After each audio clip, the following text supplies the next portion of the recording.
So, hey, I'm Leo, I'm Niq, and this is our podcast, Life Lately. right? Our very first episode. Like, Yes. we have been talking about this all year long. Literally all year. Yeah. And we are 2 days from 2025. So, like, we are finally doing Yes. this. Long time coming, but we're here. Better Yeah. late than never. Yeah. I'm super Mhm. excited. So, like, Aniq, you said our podcast name is Life Lately. I'm trying to make sure I Yes. get it right. Mhm.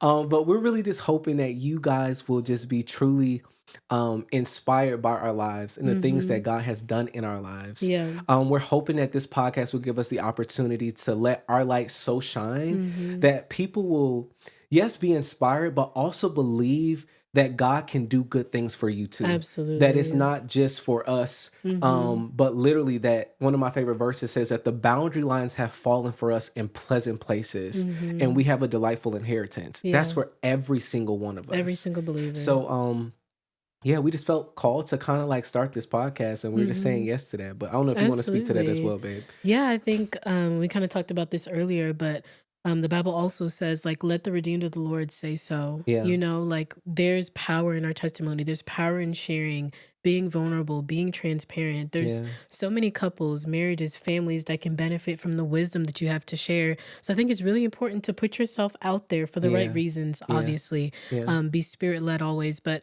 we want to share what the Lord has given us, the wisdom He's given us, the tips He's given us to be successful, Yeah. in the hopes that it can help you as well. Yeah. And I think that also makes me think a little bit about like, the conviction I felt this year to get more serious about social media. Yeah, Because that's really where a lot of that's this where it came from. started. Like, God really convicted me because it was like, you know, I wasn't posting or sharing Hmm. my life at all. At I'm a all. very private person. Like, I Even when really, I met you, yeah, you weren't posting. You actually were like, you can run my social media. Like, you can have my Instagram. Like, yeah. do whatever with it. Yeah, like I just really believe in being private. But then the Lord was like, how are you called to be a light? And you're hiding your life though. Right. How are people going to see me? Like he literally says in that Mm-hmm. verse, no one takes a light and then Mm-hmm. hides it under the bed. Right. And I felt like I was hiding my life under the bed because I was just Mm-hmm. trying to be so intentional about being private. So Mm-hmm. like this is really big for us. Probably bigger Yeah. for me in a Bigger for sense you. because Yeah. you've been on I social media. was. But for me, Yeah. I'm just like, y'all need to know what's going on. Yeah, but I feel you because I think I've also taken a step away from social media because I think I got too wrapped up in sharing and posting and being online chronically. Like it was just too much. And Yeah. I think I kind of got lost in that and wanting the validation from the likes and the comments and the shares and the metrics. And I just had to take a step away. Yeah. And now I think I took too big of a step away and Yeah. I've not been sharing anything at all. So I'm with you, like recommitting to posting and sharing Yeah. for the right reasons and letting God use our social media. Yeah. And maybe like you're listening and you have a podcast that you want to Mhm. start, or you feel like God's been talking to you more about social media. This Mhm. is your confirmation. Yeah. Like, go for it. Like, pursue it. Do Do the it. thing Just He's putting in your start. heart to do Mhm. because you don't know who needs to hear your voice. That's true. You don't know who's waiting for you to share that wisdom or whatever Mhm. it is God has done in your life, that they can be touched, maybe even saved. You don't know what Yeah. could happen. So, Yeah. And you yeah. don't know what's tied to your obedience and what's Mm, tied to your disobedience. come on, woman of God. So, yeah. I'm talking to myself because I've not been Yeah, doing what I need to do, but I'm going to be committed to posting and sharing. yeah. And I Absolutely. think a part of us literally doing this podcast is us saying, God, we say yes to We're you. giving Like, you our yeah. yes. We're committing. And I think if you know anything about us a little bit, like we do Mhm. have two kids. We have a Yes. 7-month-old and a Two and a 2.5. half. Yeah. Yeah. Two and a Yeah, half. 2.5, who we are potty training. We have our businesses Designed by Faith Cohen Honeymoon Avenue. Mhm. Um, we also work. Yeah, he's I a real work, estate agent. yep, and you work. I always mess up the name of your company. So I mean, I'm not gonna share my company, but yeah. I work at a black tech company as a client services Okay. manager. Yeah. Yeah. So I mean, we say all that to say we do have a lot going on. Yeah, So we get it, definitely. but it's just like if God has said something, do it. Make Yeah. time for it. Don't Figure out how postpone to it. make it happen. Yeah. Yeah. All right, so what are we talking about today, babe? What That is our was first Yeah, podcast what are we about? talking about? So, honestly, podcast 1 is just catching you up to speed. Yeah, I guess, yeah. We have a really unique story that we're gonna kind of delve into, but Mhm. we met each other pretty quickly and just decided to do the thing Yeah. because we just felt so confident about that. So I wrote down a few questions that we commonly get asked about our relationship, and we Yeah. can kind of go through those answers. So I'll start by asking you this one. What was your first real impression of me?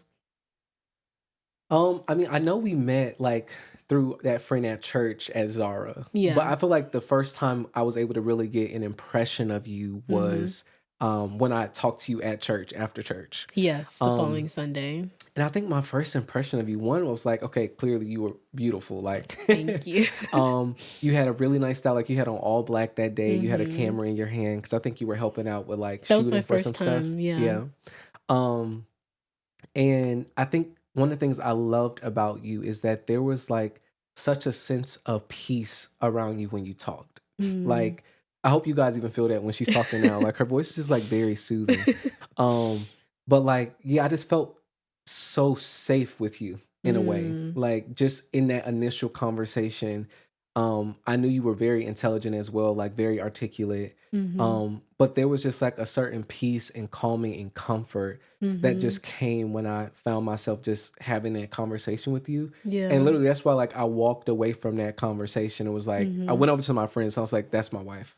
And I'm sure at That's that time they thought I was crazy. crazy, but like I Mhm. mean, seeing us now, they're like, okay, he Yeah, it wasn't makes lying. Like sense. I just knew. So I think, yeah, it was the peace, it was the comfort, the style, the beauty. Mhm. Um, and I don't know, there just was like a radiance about you and that Mm. you still carry. Like it's Mhm. just you just radiate like a light, you know? Oh. So like I Mhm. think like that was like my first impression of you in our first Yeah, conversation. once Yeah. we finally chatted. So what about you? What was your first impression of me? It better Yeah, be it's good. not it better be good. It was, I mean, I kind of remember you at Zara. Like I was taking my friend shopping for her birthday, buying her a few gifts, Yeah. and we bumped into you as you were leaving. We were coming in, and we just quickly had like a rush introduction. Yeah. Um and she knew a little bit about you, so she let me know like you were single and like Mhm. available and like, potentially actively dating. So I was like, oh, okay, like, this could be interesting. He's handsome, but I think when we had our initial conversation, I could see beyond that. I was like, yes, he's a handsome, guy, but his relationship with God is real. Cause I think in church, I've come across a lot of men, whether, they say they've been committed to God for years or they just got saved, their words and their actions don't line up. Mm. And for you, in our first conversation, I could see that there was an alignment there. And that was like a huge thing for me. Yeah. Aside from you, like I said, just being handsome and having that like initial attraction for you. I think there was also this like quiet confidence that you had. Mm. Like you're not someone who walks into a room and everyone like you demand respect or like you take everyone's attention, but people just naturally gravitate towards you as a Mm. leader. And I think that's one thing I noticed. Like you Yeah. just had this like quiet confidence about you. I mean, even the way you approached me, I was like in the middle of a conversation with like Mhm. someone else, and you just like respectfully like asked if we could chat, and I was like, absolutely. Like I Yeah. love a I man don't even that. remember that. Yeah, I was literally talking to another guy who at the time kind of had a crush on me. So I felt bad, but I was like, it is what it is. Like this Yeah. is what God is doing. I think also what I noticed in that conversation is your ability to see people that are not seen. Because I think I'm someone who often feels like I'm not Mm. seen or like I'm easily overlooked. One, Yeah. because I'm like 4'11, so I'm Yeah. really short, but also I'm not very loud. I'm not. When I walk in a room, people may not notice. Mm. So I think the fact that you saw me in the crowd of people, it made me feel like there was something special there. And there's so many other things, but those are like the main Yeah. things that I think I noticed. Yeah. That's good. And I Mhm. got your number too. So like You I did did get all of my that. number, Yeah. and I do not give my number out, like, cause guys can be creepy, honestly, and then they blow your phone up. It just gets weird. Yeah. But like, I just wanted to give you my number. Like, if you didn't ask for it, I was gonna somehow get in contact with you. Not you was already No, plotting and planning. not like that, but I was just like, I know my friend has your number, so I can get it from her if. Okay. No, don't be like that. But first of all, let's talk about when you did get my number. What didn't happen? I had a busy day. He didn't even text me. You wanted me to literally text you like as soon as we left church. I don't have a way to contact you. So if I give you my number, the expectation is I'm going to get a text, a call. Hey, this is Leo. Save my number. I didn't hear from him until like, what, 9 p.m. that night? Yeah, it was a busy day after church. Yeah. Very busy for you. I had nothing going on. So I was How just was you like, acting? Like, tell me well, I about that went back home. experience. I went back home with my roommates and I told them like about what happened because they hadn't, I don't think they were at church that day. And they're like, oh my gosh, like it sounds like he could be the one. Like, you know, have y'all chatted? Has he texted you? I'm like, no, he didn't text me. And they're like, oh, like he didn't Girls text love you. to instigate something. I felt the same way though. I'm like, no, he didn't text me. Like maybe that was all in my head. Like, I don't know. Like maybe I gave him the wrong number. Okay, so that's why you started getting more and more nervous. Yeah, I was getting nervous because I'm like, if you ask for my number, I'm expecting to hear from you. You didn't say anything. So I was a little bit like sad. I think I might have checked your Instagram too to be like, okay, what is he doing? And I don't check for guys. Like it's I'm so not funny that because girl. I'm so like, well, you already know. I think sometimes people think I come off like a player and like I'm just like, and I'm you not look like that. but like, no. And I don't think in that way. Like I'm not like, oh, how many girls can I never thought in that way. Yeah. So like I don't even think I was thinking about the fact that it's like, oh, she's probably waiting to hear from me. I'm just like, I'm going to text her when I have because you know how I am now. Yeah, you're like, very intentional. I'm very intentional with texting and conversation. Like if I feel like I can't give somebody 110% of my focus, I'm not going to start a conversation with you. I'm not going to start texting you. I'd rather do that when I feel like I can be fully present. Yeah. So yeah. But I'm sorry. Sense. I didn't even know you were like going through. No, it's okay. It was like a mini panic attack, but I knew you were still really important. I didn't know what the role was going to be at that moment. Yeah. But when you did, I think you texted me and then we texted a little bit and then you actually called me. I could tell I had your full attention. Yeah. Like it didn't matter what was happening. Like you were there with me and engaging. So I appreciated that. And I think too, like we can backtrack because I think for me, like from my perspective, God had already told me that you are my wife. That's true. So like, I think I was operating with a different confidence. I think maybe you already have that question. I was like, the next, that's why I just checked. The next question is, how did you know I was the one? Yeah. So I know for me, after we had originally like got introduced to each other as Zara, I think after that, like I had found your Instagram. Like you know how your Instagram suggests like people suggested to you. people, yeah. So you kept being suggested to me, and I literally just started scrolling through your Instagram, and like I literally heard a small whisper saying, "This is your wife." Wow. And originally, like it was late. I'm scrolling through this beautiful girl's page. I'm like, okay, this could be me. Like this may not be God. But I kind of kept that in the back of my head. And I think it was maybe like that next Sunday. I think I could have been like on stage singing. You were singing for the first time. Yeah. But I knew after that I was going to be very intentional about like going up to at least talking to you to see like if there was anything to that whisper that I heard. Yeah. And literally in that first conversation, like I said, all that stuff that we just talked about, the peace, the comfort, just everything that you radiated, it was confirming, okay, I wasn't crazy. It wasn't just like a late night moment. It was like, no, I think that was God for sure. Absolutely. And I think as we keep talking, you know, the confirmations kept coming. It did, but I know from my end, like that was a big piece, just hearing the voice of God. And I think also because when you walk with the Lord, you know what his voice sounds like. That's true. You know, so like when he speaks to you about your spouse, he's going to speak to you like how he always does. So like having that constant relationship and becoming familiar with the voice of the Lord is what allowed me to know like, okay, this was what God was saying to me in that time. Yeah. And I guess I would ask you a follow up to that. Like, how was that feeling or that like this knowing? Interview style. It makes me feel like I'm being interviewed. I love it. Okay, go ahead. No, it's okay. How was that feeling different than previous relationships where, I don't know, maybe you just didn't get that confirmation? Like, what was that? I think because I had the wrong thing, I knew what the right thing felt like. That was a big part of it as well. Like, I think that's why, because you didn't even tell him like the full thing. Like, we met in November. We did. Proposed in February and got married in March. So like it was what 3 to 4 months. 3 months of knowing each other, we got married, which I think is like, it's a little atypical. It's crazy to some people's mind, but like what gave me that confidence is, like I said, like having the wrong thing is what allowed me to know what the right thing felt like being with you. And then I think just really our first date was a big part of that. Oh my gosh. Yeah. We came and we just like were fully vulnerable. Wait, let's not jump into the first date. That's the next one. Okay. But I just would say like the first date part was like a big part of also confirming because we share our vulnerabilities and we were very open. Yeah. And again, going back to having a safe space, I think for both of us, we needed that. We did. And I think that was a big part of like the confirming things. But what about you? Yeah. So I think there were so many things. I mean, the That's what I'm saying. I don't even know like where do we the confirmations kept coming, but I think initially, after our first conversation, I knew you were someone special, and I knew that I had like that initial attraction towards you. I wasn't sure if you were my husband yet, but I think our first date, no, I'm not even gonna say our first date. It was the first night we hung out. So the same day you got my number. I rember. I forgot that we hung out that night. Yeah. You had called me. You were at a friend's house. That's how we ended up connecting again that same day. Yeah. So you called me over to their house. My friend had picked me up, and y'all were like doing like singing or something, and we were going to Taco Mac. Yeah, because they were open late. And we all like went there and hung out, and I got a chance to like sit and actually talk to you a little bit more outside of like the church setting. And there was a very specific question that I remember asking you. What was it? It was about Judas. Yes. I had asked you like, what was the most memorable thing about Jesus's life? Yeah. And I have a very specific answer that I'm looking for.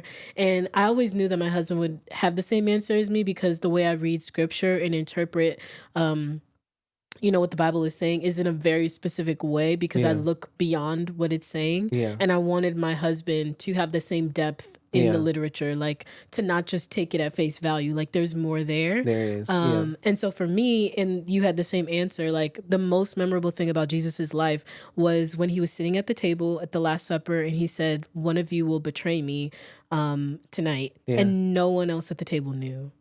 I don't know if that's mind-blowing for anyone, but like when we think about how we live our lives, if we don't like someone or like we know someone's going to do us dirty, everyone is going to know who it is, who we don't like. Absolutely. But they were so confused. They didn't even know. They had no inkling. Like they were looking around like, is it me? Jesus literally treated them all the same regardless. Same level. Like that's crazy to me. Knowing that he would murder him. He wasn't just going to lie, cheat, steal, like he was going to take his life, Well, at least betray him so that he could, so his life could be taken. And I think that's showing that level of love and respect despite knowing what would happen. I think that shows us how we should live our lives. That's so, and it's funny because first I'd never had that question asked to me. And I didn't also know that would have been what I would have said, but like that was the first thing that just popped in my mind. I was just like, I mean, that's pretty amazing about Jesus's life. Like to know how deep Judas was about to betray him and he never once treated him different from the rest of the disciples. Like that's crazy. What's crazier is that you had that answer. Like it was actually really shocking in that moment because I've asked that to a few different people and they give me great answers. And then you write them off the list. You scratched them off. Technically, a little bit. I mean that doesn't count them out, but I just knew my person like would have my answer. Wow. So I think for me that night solidified it. Yeah, that's good because like. I don't think we talked about that in a long time, but I remember us vaguely like actually talking about how that was so big for you and so confirming for you. Yeah. Okay. And so my next question, which leads into our first date, because that was our first hangout. So our first date happened probably within the next week or so. Yeah. So how did that go? Yeah, well, kind of like I was getting ready to get into, like the first date was so confirming for me because like I said, we were very vulnerable with each other. Like we didn't, typically I think when you have that first date, you try to come and bring your best self and you're trying to hide those rough patches and the things about you that aren't cute. Right. But we were both like, this is what it is. We talked about our struggles with lust, with pornography, different things that we had walked through, what God had delivered us from. And we both just, what's that phrase that people always say now that I laugh at? Save space. What's the word? We were holding space for each other. Space. Yeah, we were. And really though, we really were holding space for each other. But it was like, even before we got there, Holy Spirit was just letting me know it's okay. it's okay to tell her everything. Yeah. There's nothing that you need to hide. There's nothing that Yeah. you need to be fearful of. And like literally we walked away from that, and that's when I was like, okay, no, for sure, this is my wife, you know? Without a shadow of a doubt. And I think that is what aided us in being able to move so quickly, get married so fast, Right. is because there was nothing we were hiding under the rug. Yeah. You know, there was no skeletons in the closet that we had not already just aired out. You know, and I think we just were very serious about where we both were in wanting to find our person. Absolutely. But yeah, that was so confirming. So it was beautiful. Like it was just, I had actually never had a date like that in my entire life. Like it was just, I mean, Holy Spirit was in and through everything, even like the prophetic moments we had, which I'm sure you're going to talk a little bit about, like the things you shared.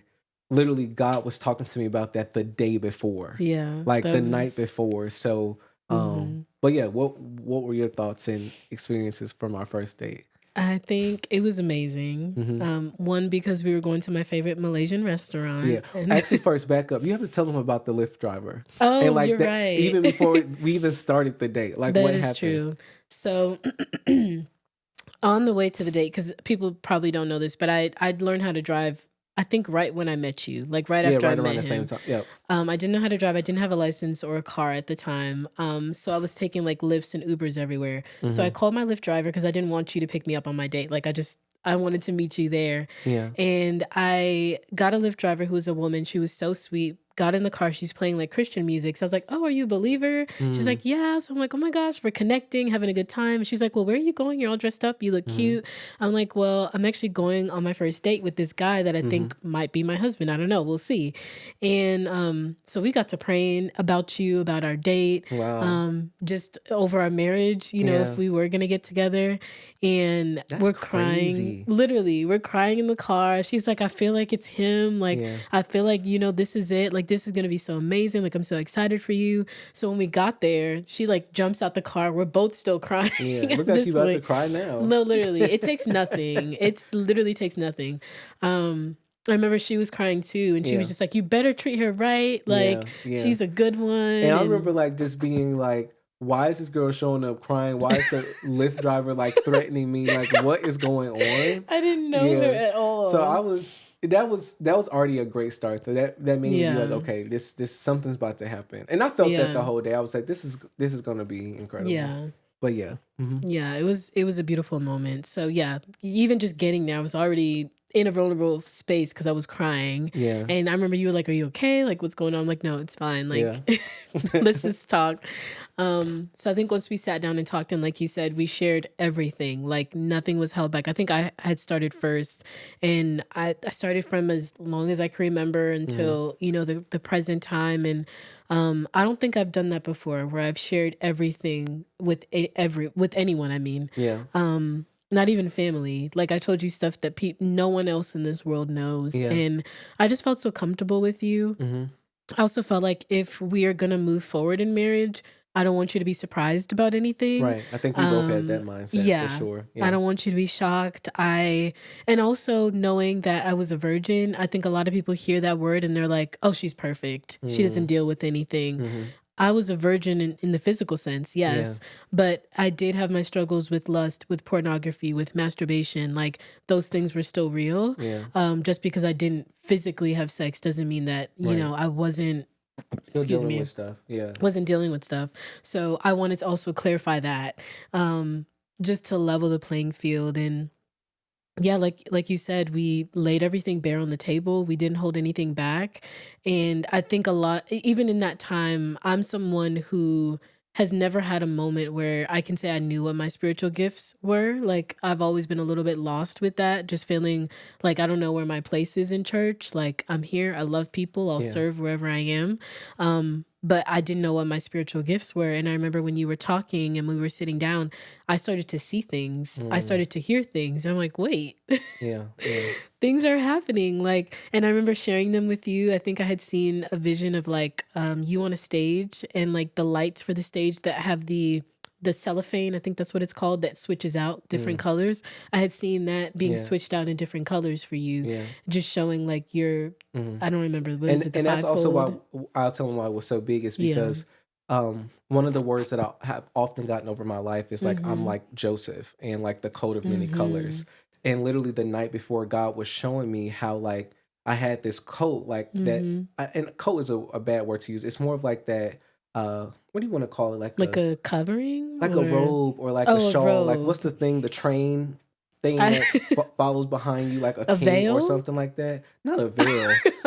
Oh, I think it's called it like, is a yeah, train. like I then think they it's say a like the train of train. Israel. But like I saw that being switched out in different colors, and like God began to speak to me about like how the different colors represented different things that He was calling me to do, and different Yeah. like offices that I was called to in the earth, and things that I was called to do. So like when you saw that and like was prophesying that over me, you didn't know like how confirming I that was for me, didn't. because it was like God was just letting me know, no, what you see, what I've been telling you, it's true. Yeah. And this person who's getting ready to be your wife is also seeing that same anointing, that multifaceted anointing. That's really what I feel like God was trying to highlight to me. Is like I've been called to many different things, and I think that's what the coat of many colors like represents. But I know it's not Bible study, but we can talk about that maybe one day. No, that's huge. And I think something you can look for when you do meet someone, do your gifts bubble to the surface? Yeah. You know, like, can you hear? I feel like whenever I'm near you, even now in proximity, I feel like I hear God clear. Yeah. I see things like I just feel, I don't Yeah. know, just more alive in God when Yeah. I'm around you. That's so So, cool. And I mean, I do think that that's something that should be important. You can recognize who your spouse is based off how, almost I want to use the word like activated you feel around them. Like how is there a spiritual awakening happening in you when you're yeah, with that person? Because that is that's what should true. be happening, right? Like you should be coming alive. They should be fanning into flame the gifts of God when they're around Absolutely. you. And I think specifically as a husband, we're called to pull that stuff out of our wives. You know what I mean? We're called to bring to surface the things that they didn't even know were buried in them. Yeah. So like, And man, you've done that. yeah, thank God. God is good. Absolutely. But yeah, that was our first date. So Yeah. that was a few days after we met. And Actually, I wanted to ask a oh question too. Like, yeah. what do you feel like for the people listening, and maybe they've been in a long-term relationship, what things should they be looking out for to determine if this person is their spouse or not? Like, what would you Oh, say? that's good. Just kind of talking through our story. I think one, having the clarity up front. Mm-hmm. I don't think you should go into a dating situation or a courtship and you the whole time are just unsure. Unsure if they're the person, unsure if you're attracted to them, unsure if your lives will mesh well. Like, I think instability is a sign that it's probably not the one. I think your person should bring a lot of peace, a lot of clarity, a lot of focus, a lot of calmness, and you Yeah. did that. I felt very grounded. I knew what my next steps were. So I think that's one thing to look out for. I think another thing, like you mentioned, your gifts. Your gifts should be coming more alive. They should be inspiring you to go deeper in your word, to spend more time in prayer, to want to get closer to God. Yeah. If that's not happening and the opposite's happening, again, I'll be a little bit confused if you're Yeah. my person, because you shouldn't be pulling me away from God. If you're close to Him, you should pull me closer to Him. Yeah. There was one more that I had. I would also say like, it shouldn't take long. Yeah, It should not take long for you to recognize if this person is your spouse or not. I agree. And I'm speaking specifically for believers. Like, if you are a believer and you're walking with the Lord and you have an active relationship with And you Him, know what His voice sounds like. yeah, it should not take you 5 years, 10 years to figure out, is this person my person? Yeah. No, it shouldn't take you that long. And I'm not saying that it needs to be at our speed, because I know our speed was different. But I think you should know, I almost want to say within the first couple weeks to the To first me, month. it's within the first meeting. Yeah, I like, think you can tell if this is it. I'm right. sorry. I might be a little No, extra. and no, you're right. I mean, I was gonna say that I was just trying to be nice for the viewers and listeners, but I'm like, Yeah. really, I feel like, because you don't even have to be a deep prophetic person. Like, if you are just in relationship with God, like for me, something in me like jumped and confirmed 100%. you were my person. I didn't need anybody's approval, and I think that's another piece. Oh, that was the one I wanted to mention. If you have to get everybody's approval to confirm if this person is your person, they're not your person. Yeah. Because I didn't need anybody's approval. Now, Yeah. times before, I did. I was trying to get everybody to check the box and say that they Yeah. like this girl as well. But it was just like, and I was doing that really because I was You unsure were about unsure. her. So you needed them to convince I you. needed them to convince me. Whereas Yeah. when I met you, I didn't care who said what. Yeah. Like, I knew what God said, and I knew what my spirit was saying, and I was like, this is my person, you know? Yeah. So, like, I think that's another big piece. If you find Yeah. yourself needing to get everybody's approval, you need to go ahead and just shut it down. Literally shut it down. And I think also how you approached it with God. I think the way I prayed about our, like, us meeting in our relationship wasn't like, God, if he's the one, please confirm it. Send signs, send wonders, send a pigeon. Yeah. I was like, Lord, I'm pretty sure this is my person. But if it's not, you know, let me know. But I was going in prayer confidently, knowing I heard you, God. I know this is it. Yeah. You know, like, I wasn't asking for extra signs and confirmations. I didn't need it. Like you said, I didn't need anyone's approval. Like, I knew you were it. I was ready to move forward. Like, honestly, the only thing I would change is like that we would have gotten married sooner. Yeah. Like, I thought you were going to propose. I did. I mean, you proposed like, I think 2.5 to 3 months after, but I thought you were going to propose like within like 3 weeks, honestly. Yeah. I mean, we had so many moments that would have made us be like, okay, cool. It's okay. So. Yeah. Which kind of goes into like my next question. Like, the proposal. How did you plan that? Like, what happened? I think we need to tell them, you know, a little mistake that you made in that process.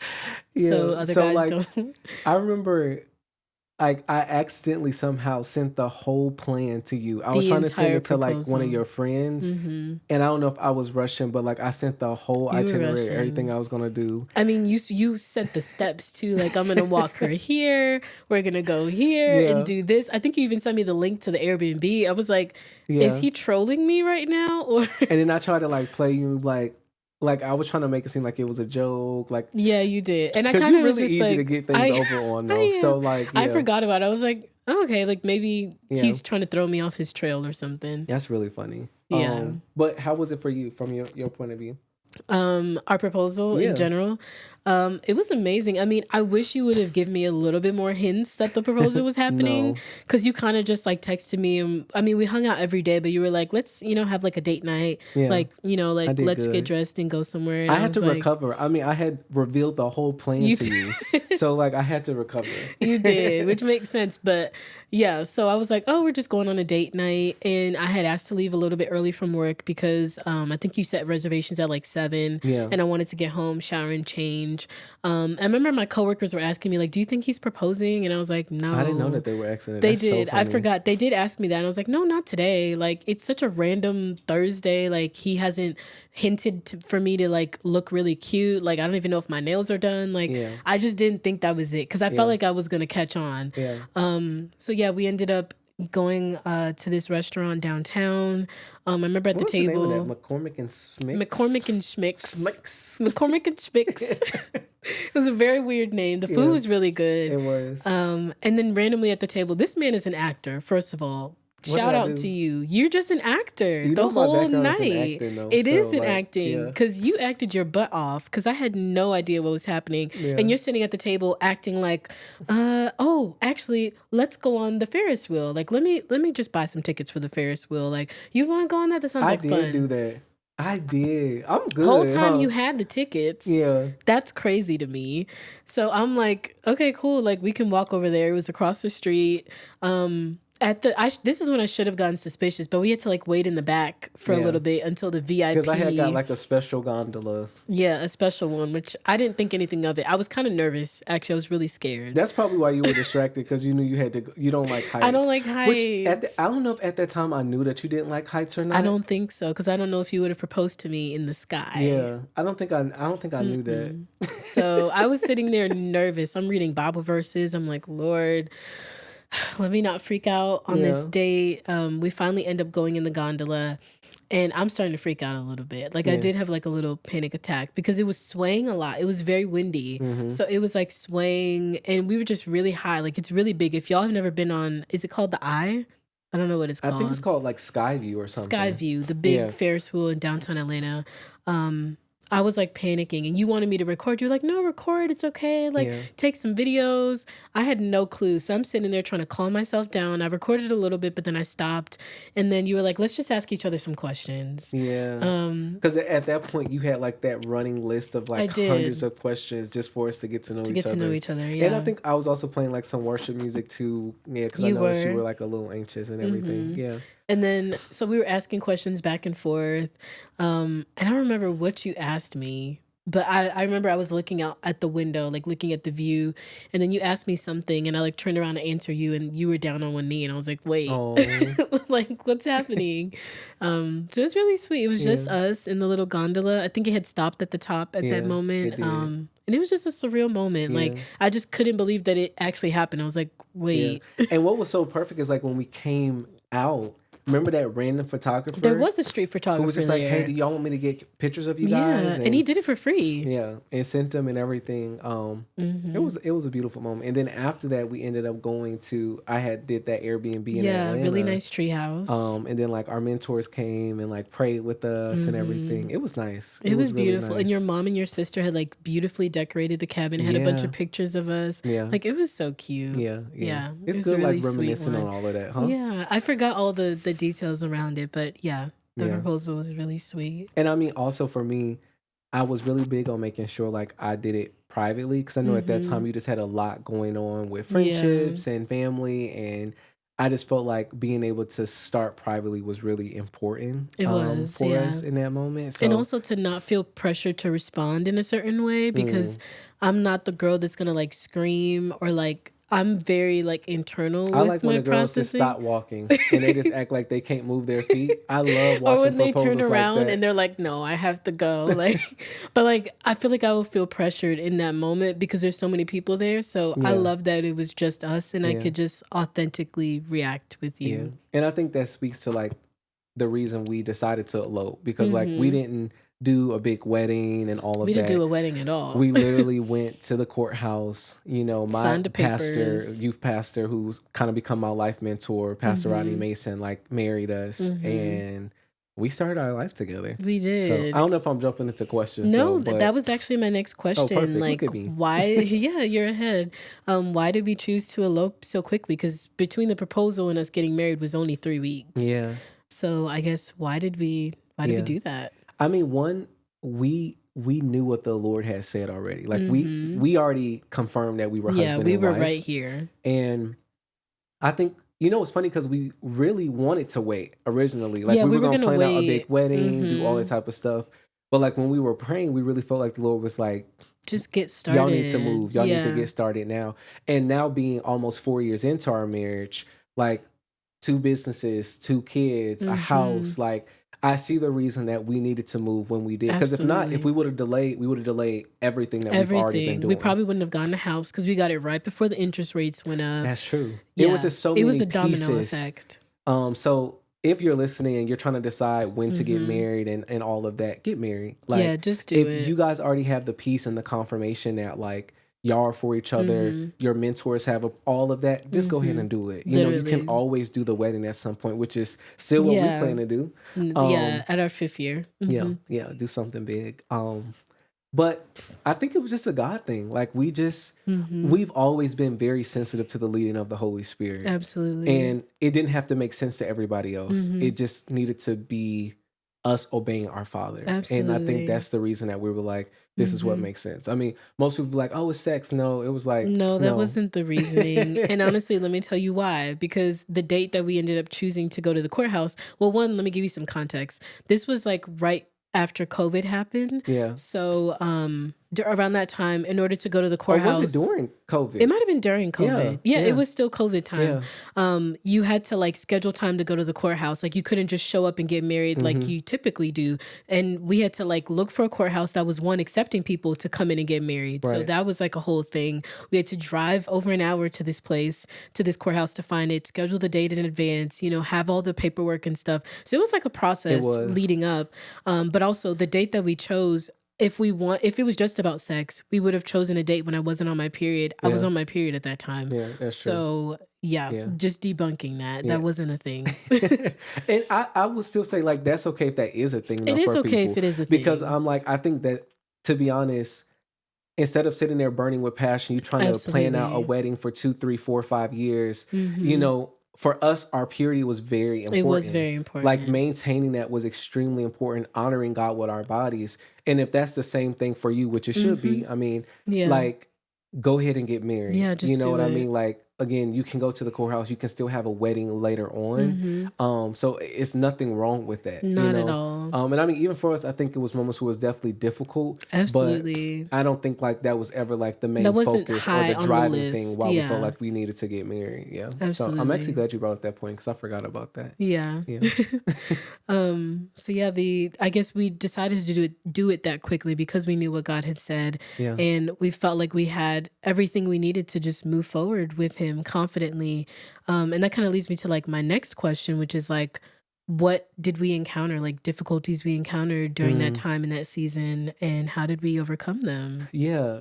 I mean, I think more of the difficulties was on your end. Yeah, just a little bit. I mean, for me, it was, I mean, one, I have an American culture, like you're a Caribbean American. So like, I think you can tell them a little bit about just Caribbean culture is different and how interconnected and family oriented you all are. But I think for us, my family's a little bit more disjointed, I would say. So like, it was just more like, oh, hey, this is what I'm deciding to do. And everybody was like, okay, cool. Your family's very easygoing. Yeah, like it was very easygoing. I mean, my friends were like, okay, I think my friends are used to me being like super just spirit led and doing whatever God calls me to do, even if it doesn't make sense. Like, I went to Eddie James Ministry randomly. I was a missionary for a year. Like, I've done a lot of random things that didn't make sense to anybody, but I just follow God. So I think people were like used to me kind of being in that place. Yeah. Being like, okay, this is probably something Leo would do. So yeah, what about you? I mean, what difficulties did you face? I think there was a lot happening in that season. I think aside from just meeting you, which was amazing, I was going through a lot of changes just personally, like getting older, going through transitions with some of my friendships, transitioning out of the church I was in. Like there was just a lot happening. Yeah, you had a lot of transition. It was a lot of changes. So I think in that time, I didn't know where I stood with a lot of people. And some of that was on me for sure. But it was just a lot happening. I think one of the biggest things though was like my relationship with my biological dad.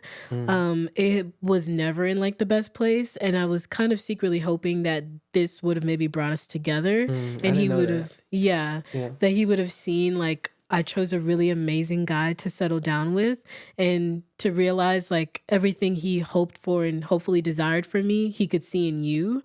And it just completely backfired. That's not how he interpreted the situation. And he felt very disrespected by my decision to get engaged to you and to marry you without his like seal of approval, which again, I just didn't feel like I needed because you weren't here.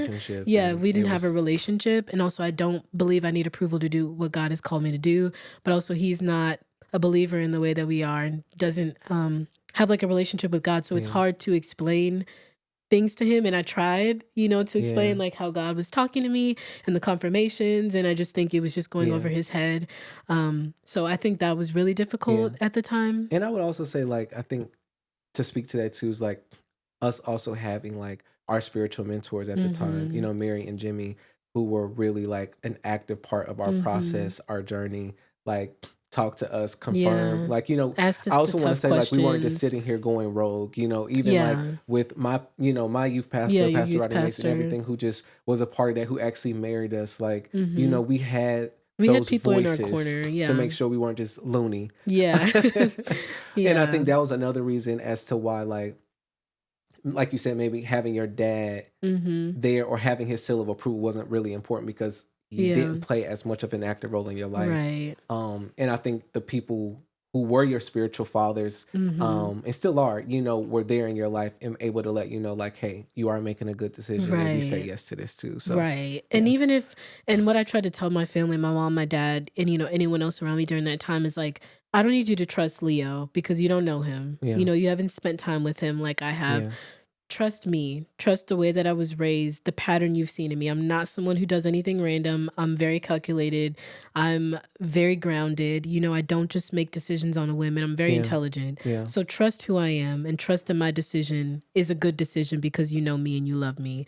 So definitely people have come around and they've seen, the fruit of that. Around. Everybody's like, oh my God, Leo. Like every time I talk to somebody, they were just like amazed at what's happening with the business and our kids and our life. And now all of a sudden everybody's on board, you know? And this is the reason why, you need to do what God tells you to do. Stop waiting on people to get on board with it, because people are fickle. They are. The moment they see your success, they see you prospering, all of a sudden everybody was 100% for it. It's like, no, come on, y'all. But stop. Also, don't expect people to hear from God for you. Yeah. You know what I mean? Like, I can't say that for all of my friends, I've heard and I know that that is their spouse. But if he said it to you, I trust you and I trust your relationship with God. And if you said that you heard it, maybe he'll speak to me, maybe he won't. But like, I have to trust you in my relationship with you. Yeah. So it's not like I wasn't expecting them to hear from God that you were also my spouse, but like to trust me. So that's good. That's a really good perspective. That is. So.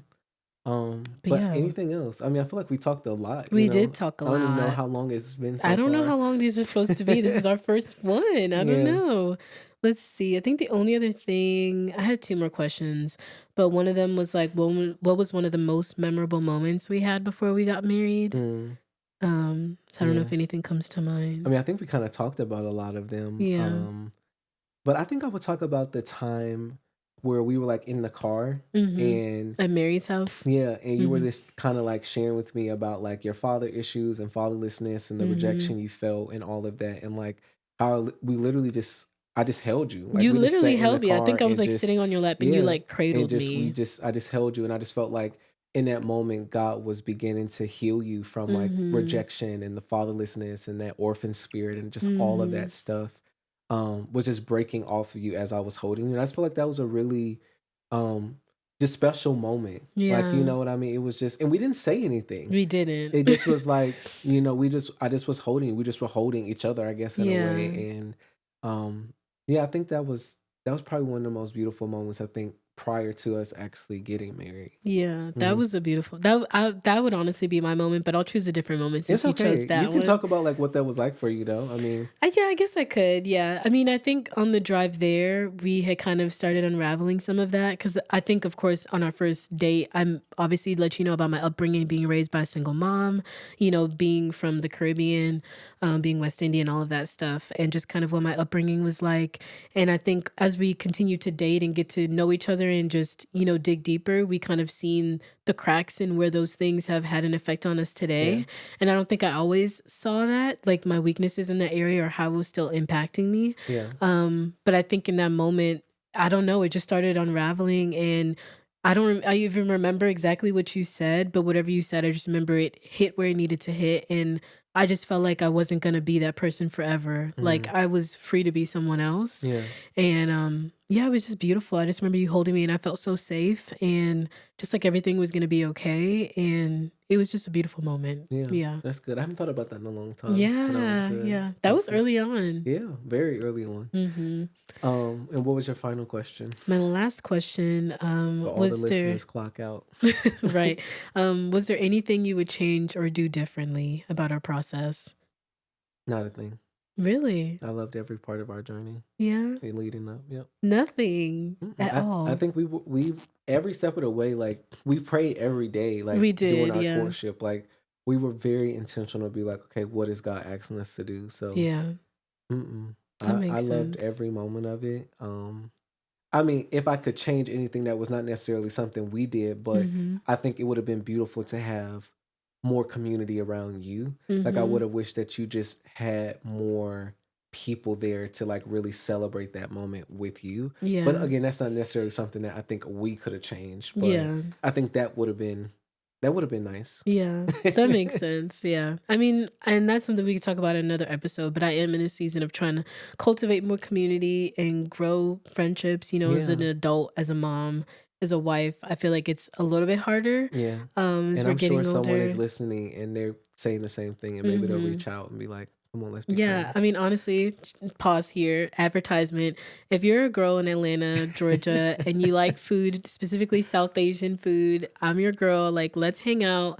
Let's go on a foodie date. I definitely need more friends, and I would love to connect with you. Yeah, I love it. But yeah, going back to my question, the only thing I would change, honestly, I loved everything. Like I said, I would have just wanted to do it sooner. Yeah. Like, That's the thing you always say. Yeah. 100%. Like I said, I would have, if I was you, I would have proposed like for Christmas. I thought you were going to propose for Christmas, which is like a month after we met. But I was just ready. I don't know. Like I wanted to get started. And I think because I've only been in one other relationship, but in my past relationship, I wasted almost 3 years with him, you know, and 3 years of what? I think that really does speak to it. I mean, for me, I was in a relationship with somebody who I had already bought the ring for. I was getting ready to propose. So I think we both That's crazy. Had a lot of like, we thought this was the person and it wasn't the person, and you wasted time, and you're like, I'm not wasting time anymore. And I think that's why we were so serious. Like we did not come to play any games at that first date. Like we both was like, are you the person?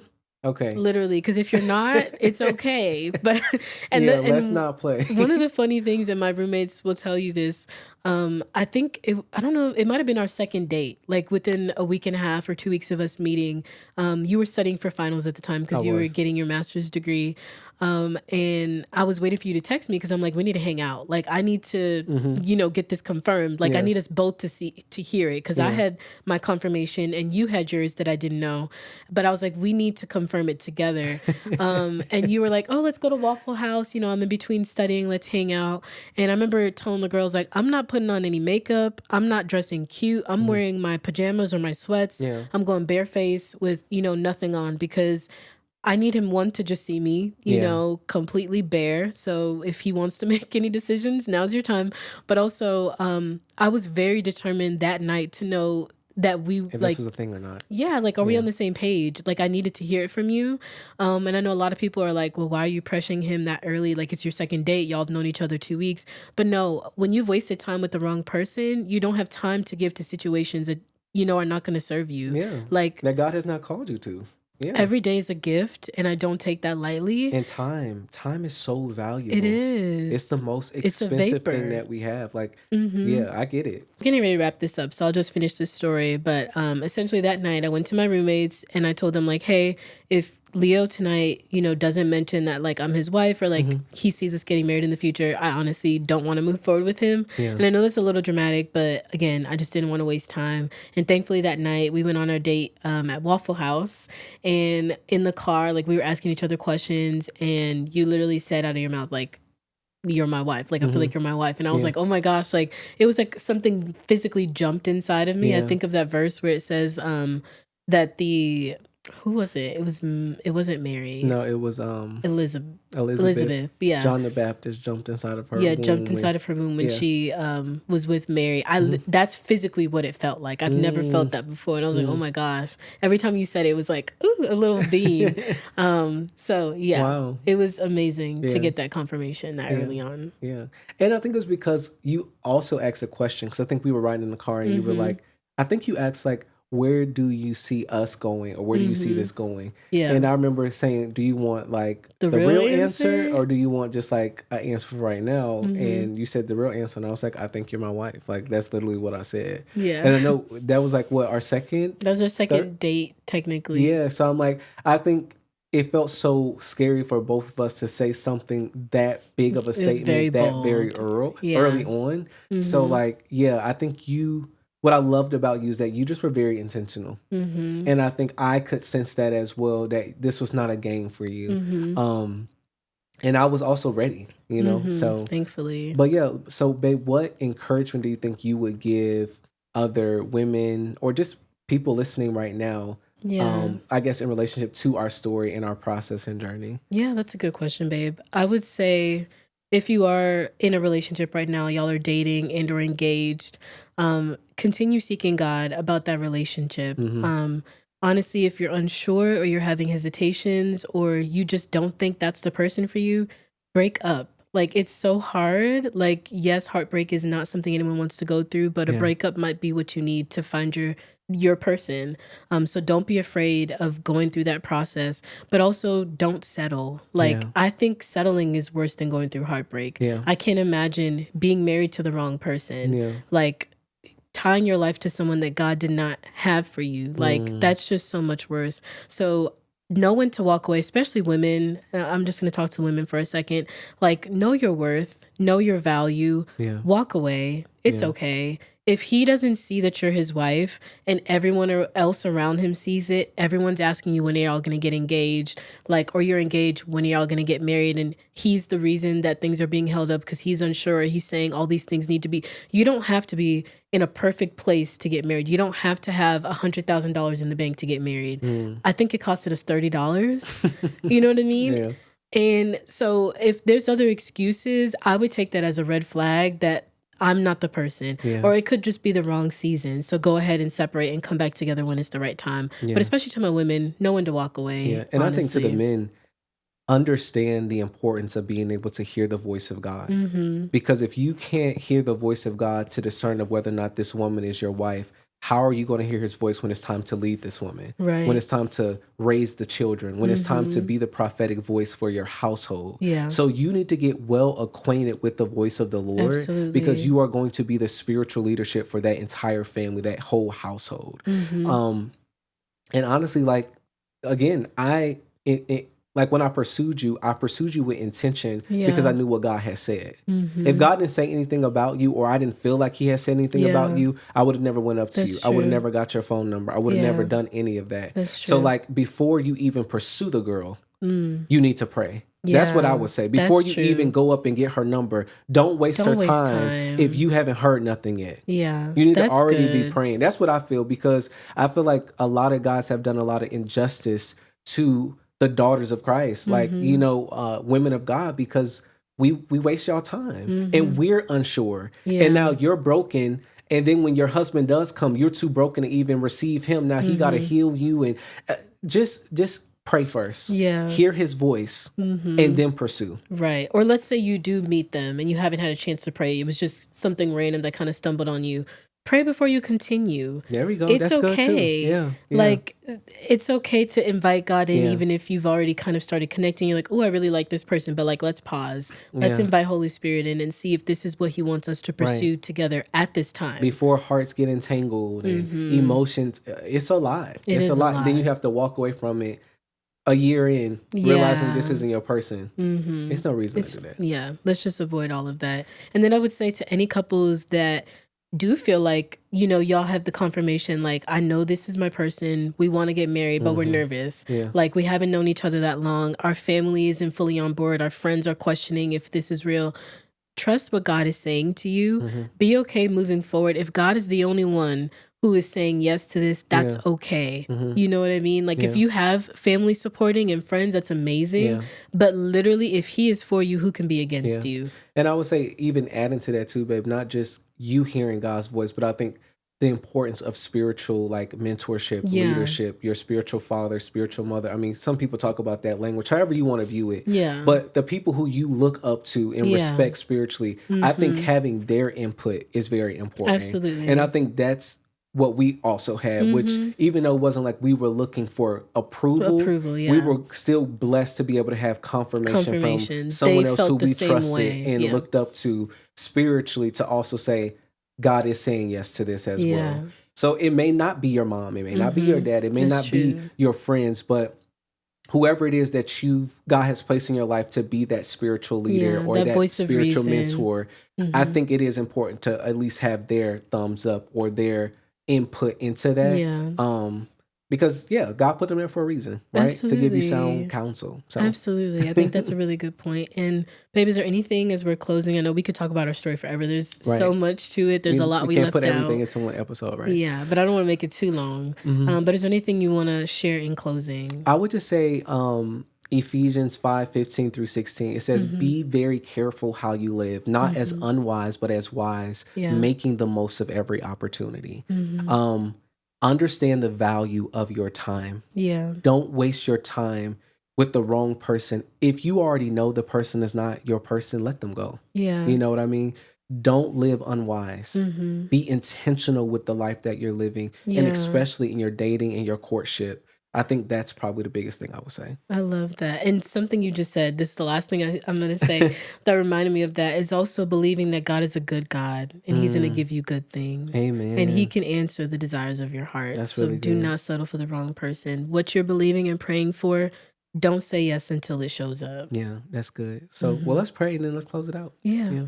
So, Father, we thank you so much for this podcast episode. And I just pray, Lord, that it will reach whoever it needs to reach at the right time, at the right place, at the right moment, God. I just pray, Lord, that if anyone is in a relationship right now that they have not been called to, Lord, that you will bring clarity to both of them, Lord, that they would not waste any more time, God, in the wrong relationship, but that you will lead them to the person that you have set apart for them, Lord.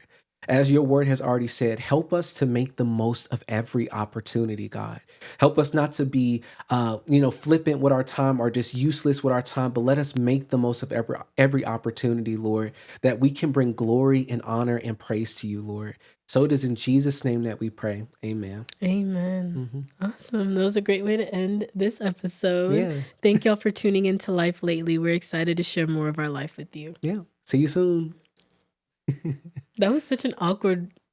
I waved like a 60-year-old grandma. Thank you for tuning in to Life Lately with Leo&Niq. We are so glad that you were able to be a part of our very first episode. But stay tuned because we have a ton of episodes still coming. We'll be putting out episodes every single week, and they'll be shared on YouTube and on all the podcast channels. So like, comment, share, subscribe, and let us know what topics you would like us to cover in the future. Have a blessed one.